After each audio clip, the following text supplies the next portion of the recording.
സന്ദീപ് വാര്യർ സന്ദീപ് വാര്യർ സുരേന്ദ്രൻ രാജിവെക്കേണ്ടതില്ല എന്ന് പറയുകയാണ് പ്രകാശ് ജാവ്ദേക്കർ.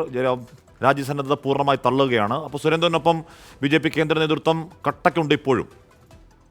അല്ല, അത് സുരേന്ദ്രൻ നേരത്തെ സെറ്റ് ചെയ്തതായിരിക്കും. അയ്യോ അച്ഛാ പോകല്ലേ എന്ന് പറയാൻ ജാവ്ദേക്കർ സെറ്റ് ചെയ്തതായിരിക്കും. അതിലപ്പുറം ഒന്നുമില്ല. ഈ ലക്ഷക്കണക്കിന് വരുന്ന പ്രവർത്തകരുടെ ഇടയിൽ നിന്നും സാധാരണക്കാരായ വ്യക്തികളുടെ ഇടയിൽ നിന്നും കേരളത്തിലെ ഈ CPM BJP അവിശുദ്ധ ബാന്ധവത്തിൻ്റെതായിട്ടുള്ള വലിയ ജനവികാരം ഉയരുകയും BJP പാലക്കാട്ടെ ഉപതെരഞ്ഞെടുപ്പിൽ കനത്ത പരാജയം ഏറ്റുവാങ്ങുകയും ചെയ്തതിനു ശേഷം അതിലെ പ്രചരണത്തിന് നേതൃത്വം കൊടുത്തിട്ടുള്ള സംസ്ഥാന പ്രസിഡന്റ് രാജിവെക്കുക എന്നുള്ളത് ധാർമ്മികമായ ഉൾക്കരുത്തുണ്ടെങ്കിൽ സംഭവിക്കേണ്ടതാണ്.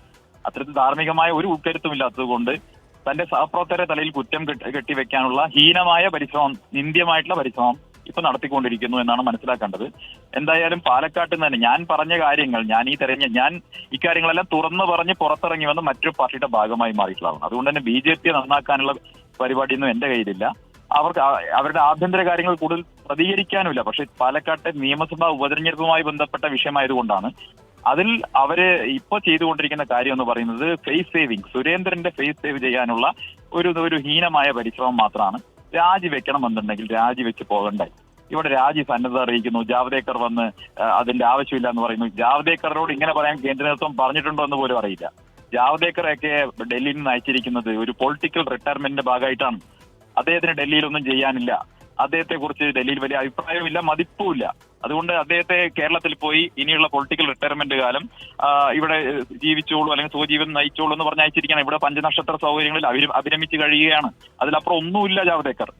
സന്ദീപ്, ഇവിടെ ഞാൻ ഏറ്റവും ഒടുവിൽ താങ്കൾ കോൺഗ്രസിലേക്ക് വരും മുൻപ് ഇലക്ഷൻ പ്രചരണ മുഖത്ത് താങ്കളെ പാലക്കാട് കണ്ടത് N. ശിവരാജനൊപ്പമായിരുന്നു. എപ്പോഴായിരുന്നു അത്?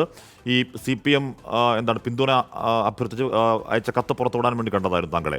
സന്ദീപ്, ഇപ്പോൾ N. ശിവരാജൻ പറയുകയാണ് ഇത്തരത്തിൽ കൃഷ്ണകുമാറിൻ്റെ ചില സാമ്പത്തിക ബന്ധങ്ങളെക്കുറിച്ച് പറയുന്നു N. ശിവരാജൻ. രഘുനാഥിനെ പറ്റി പറയുന്നു N. ശിവരാജൻ. N. ശിവരാജൻ പറയുന്ന ഈ കാര്യങ്ങൾ, കൃഷ്ണകുമാറിന് എവിടെയോ എന്തൊക്കെയോ സംരംഭങ്ങളുള്ള കാര്യമൊക്കെ പറയുന്നുണ്ട് പരോക്ഷമായി. താങ്കൾക്ക് അറിവുള്ളതാണോ ശ്രീ സന്ദീപ് വാര്യർ? ശിവരാജൻ BJPയുടെ ദേശീയ കൗൺസിൽ അംഗവും BJPയുടെ സമുന്നതനായിട്ടുള്ള നേതാവുമാണ്. അപ്പൊ ഈ ആരോപണം ഞാനിപ്പോ കോൺഗ്രസ്സുകാരനാണ്. കോൺഗ്രസ് പാർട്ടിയിൽ നിന്നുകൊണ്ട് മറ്റൊരു പാർട്ടിയിലെ നേതാവിനെതിരെ ആരോപണം ഉന്നയിക്കുന്നത് കൊണ്ട് പ്രസക്തിയില്ലല്ലോ. ഇപ്പൊ BJPയുടെ ദേശീയ നേതാവ് തന്നെ പാലക്കാട്ടെ ഏറ്റവും സീനിയർ ആയിട്ടുള്ള, അതായത് എല്ലാ പാർട്ടിയിലും പെടുന്നതിൽ ഏറ്റവും സീനിയർ ആയിട്ടുള്ള ഒരു പൊളിറ്റിക്കൽ ലീഡർ, ദീർഘകാലത്തെ രാഷ്ട്രീയ അനുഭവ പരിചയമുള്ള ഒരാൾ കൃഷ്ണകുമാറിനെ കുറിച്ച് ഇത്തരം ഒരു ആരോപണം ഉന്നയിച്ചിട്ടുണ്ടെങ്കിൽ അത് അതീവ ഗൗരവമാണല്ലോ. അത് അവരെ പാർട്ടി മറുപടി പറയട്ടെ, സുരേന്ദ്രൻ മറുപടി പറയട്ടെ, കൃഷ്ണകുമാർ മറുപടി പറയട്ടെ, ഞാനല്ലോ പറയേണ്ടത്. Okay Sandeep, okay. ഇവിടെ 12 മണിക്ക് ഇപ്പോൾ എന്തായാലും K. സുരേന്ദ്രൻ മാധ്യമങ്ങളോട് സംസാരിക്കുകയാണ്. അപ്പോൾ ഈ വിഷയത്തിലൊക്കെ K. സുരേന്ദ്രൻ മറുപടി പറയും എന്ന് തന്നെ പ്രതീക്ഷിക്കാം.